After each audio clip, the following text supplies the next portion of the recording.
Okay, dengarkan teka bunyi yang kita baca. Yang mana betul, tuan-tuan boleh komen. Yang mana salah, boleh komen. Okay, dengarkan bacaan yang pertama saya. Untuk huruf Sad yang kita nak tekankan pada huruf Fa. Bismillahirrahmanirrahim. Wa inna lanahnu safun.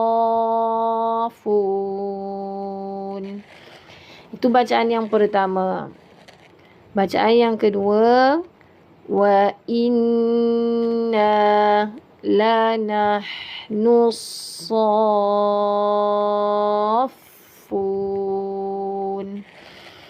Yang mana betul? Satu atau nombor dua? InsyaAllah. Semoga Allah mudahkan urusan kita semua, tuan-puan. Nombor satu kenapa? Dah panjang dah betul 6 harakat. Tapi dia tidak tekankan pada huruf sebelahnya, iaitu huruf Fa yang bersabdu. Harapnya dapat bantu tuan-puan. Maksudnya dah panjang betul lah. Tapi dia tak tekan pada huruf Fa. Sebelahnya huruf yang bersabdu.